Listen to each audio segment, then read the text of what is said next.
Hello, this is Diné here, your time management expert, and in this video, I wanted to talk about self-care. When it comes to self-care for many work-from-home moms, the balance is usually between the job and the family, and self-care is not really fitting anywhere in there for many of us. When it really should be high on the list because we are, in fact, juggling so many responsibilities. So, managing our time so we can get some time for ourselves is crucial to be effective, not just on the job, but in maintaining the household as well. Taking ourselves for granted can have various consequences that can affect our health and our well being. We want to prevent ourselves from feeling physically and mentally drained because we are not engaging in any self care activities. So, not being mindful of this, it does have an effect on our productivity and our performance, not just on the job, but at home as well. You'll realize that things that used to seem so easy for you, it just feels so overwhelming now. And feeling like this, it could lead to procrastination. And then when you do get to that task, you'll find yourself just rushing through it just to get it done. And that's going to affect the efficiency of your work. Many usually feel more energized in the morning, and that is if we've had a good night's rest. So you may find it easier to make sure that you're prioritizing and focusing on those important tasks first thing in the morning.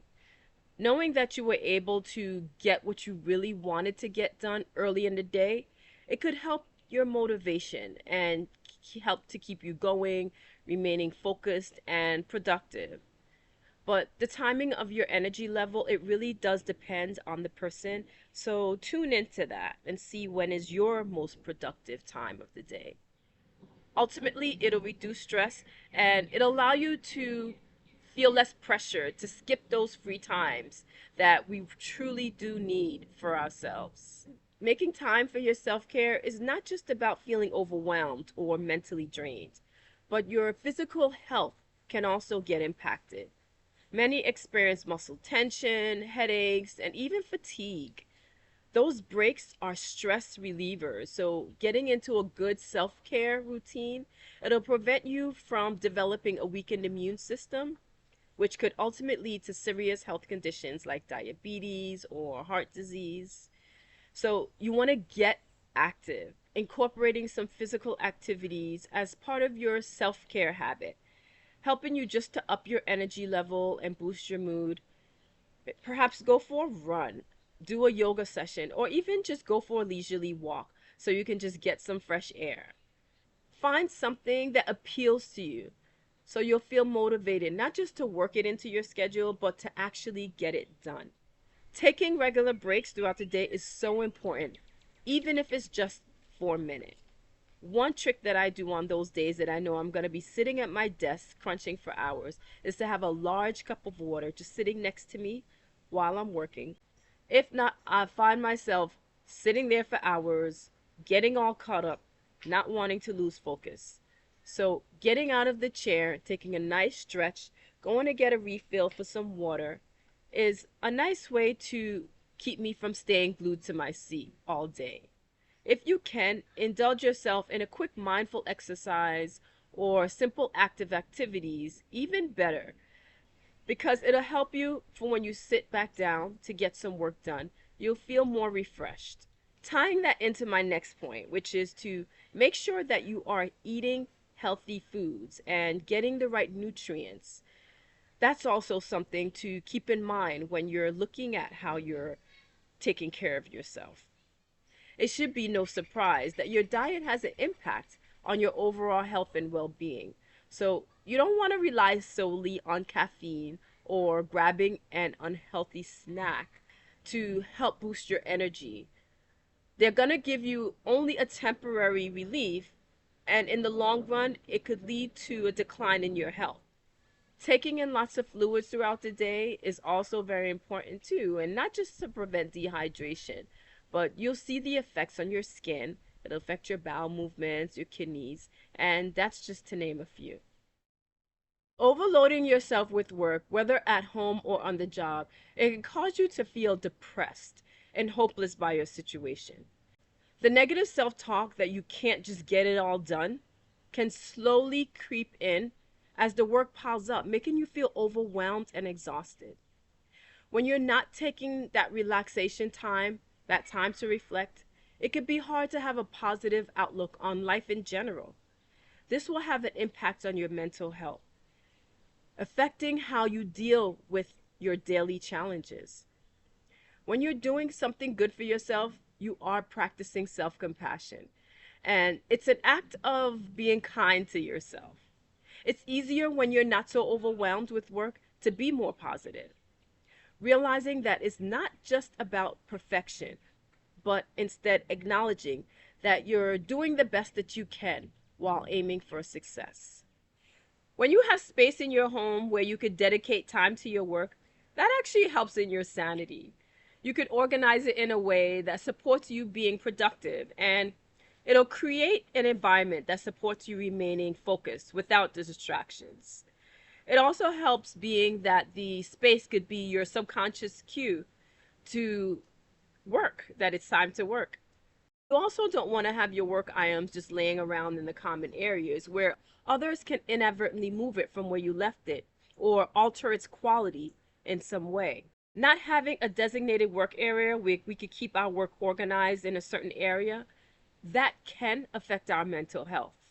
Having your work items in various areas of the home, that can actually affect your productivity when you're not easily and readily able to access the items that you need. That in itself can create stress and anxiety in your day. We have to remember that we are our children's first teachers. So if you're a mom who works from home, they learn about work ethics from us, how to be a parent, how to interact with others, how we should take care of ourselves, and how to just balance it all, especially during those stressful times.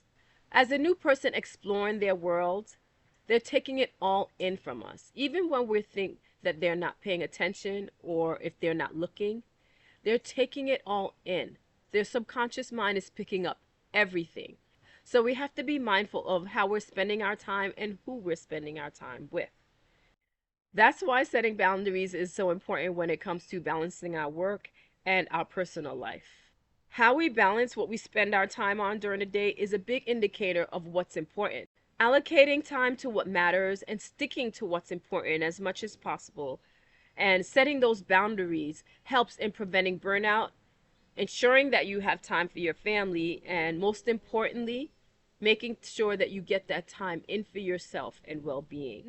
Not taking time for your self-care can impact your relationships in that it could create feelings of resentment and you becoming irritable, getting to the point where everyone just annoys you, so you start withdrawing yourself because you don't want to be around anyone anymore. Feeling like no one gets what you're going through as a mom working from home, when perhaps you're not communicating effectively to others and perhaps not even honest with yourself, that you really just need that downtime. Making it difficult for others to connect with you or even for you to connect with others, which is important. You have to have someone that you could talk with regarding what you're feeling instead of just keeping it all inside. Utilizing your support system, those you can rely on for emotional support, is so helpful in preventing you from isolation. Even if you feel like you don't have the time or the motivation to plan a get together, then do it virtually if that's what it takes for you to connect with others and to stay in contact with your loved ones. Many moms, they'll tend to lose themselves and get caught up in activities for their kids and not make time for activities for themselves. Taking them to social gatherings and extracurricular activities and not making time for activities that don't relate to maintaining the child's pursuits or is connected to that mommy role. We can easily lose ourselves and our personal identity when we're attending to everything that's family related and we're not making time for our personal fulfillment. It's important to maintain our identity as a person outside of motherhood. Making time each day to practice some sort of self-care ritual that brings you peace and relaxation is going to help you to unwind at the end of those hectic days. And it doesn't have to be anything elaborate, simply taking a bubble bath or reading a good book or practicing a short, quick meditation. That'll be worthwhile. We have to remember to remind ourselves that self care is not selfish, it's actually imperative when it comes to our emotional, our mental, our physical health, our spiritual health. Maintaining a self care routine is going to help you to be more present and have more positive memories with your loved ones. And the care that we give ourselves is not just beneficial for ourselves, but is beneficial to everyone that's around us. Everyone is going to benefit when we are a better mom, a better spouse, a better person to work with, and just a better person in general.